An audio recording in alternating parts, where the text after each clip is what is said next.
you mentioned in the Senate hearing that you had to seem to have a distinction. You had the DDS, as you said, that the media would portray being the police. No, you mentioned some of your chief of police of Davao as being members of your death squad. But at another time, you mentioned you had a personal death squad na hindi po kapulisan. You mentioned, I think, at least you had 7 members here. Well, These... as mayor, I was fighting crime. I was fighting the insurgents.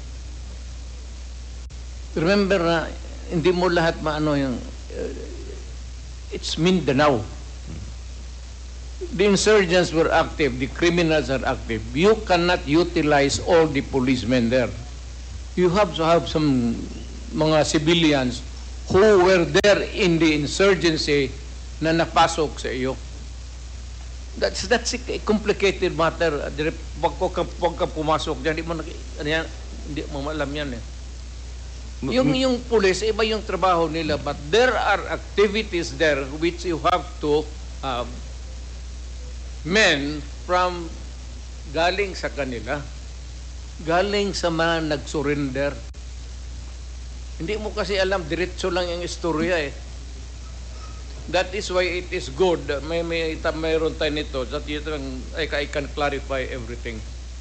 Once and for all. Wala man akong tinago. Why would I form for what? And I agree, Mr. President. We're here to clarify all of these facts. Yes, I was responding to your question because, pardon me, it borders to sometimes, I will not use the word, it's sometimes a conclusion that borders into well, mayor ako, presidente ako, ganun ako gagago? You think? Mr. President, my next question in relation to that was just the predicate, the premise po, no? Na you had a personal DDS. Gago ako? No, Mr. President, the question supposed to follow was that, could you name those 7 people? Kung pwede nyo po pangalan yung 7 members ng DDS na yan po. Members ng DDS? Your personal civilian DDS, which you mentioned is apparently counter-insurgency force. Apparently, even if they exist, why would I tell you the names now to you? Ang tingin mo sa akin, stupido? Mr. President, because we're in an investigation in aid of legislation, and we're ruling out that if they are in mag-legislate kayo, the drug war. Huwag mo akong isali dyan because I would be putting the people in danger. Yung inyong legislation, mine is law and order.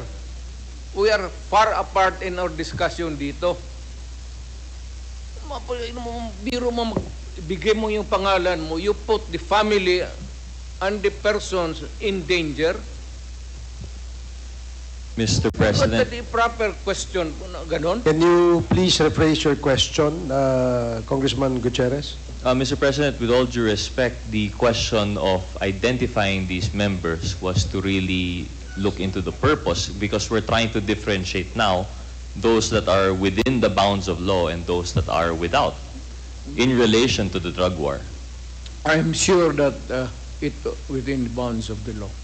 And I take full responsibility. Huwag ka na maghanap ng iba. Ano yung 7-7 mo? Dito ka na lang tutok sa akin.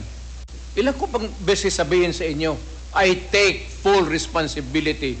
If you think that it is illegal or wrong, go ahead and file the case. I would be happy. Bakit pa tayo dito mag-drama niya? Thank you, Mr. President. I had a few more questions, but given the time constraint, I will yield to other interpellators. Maraming salamat po, Mr. President. Let's have a cup of coffee and I will tell you everything.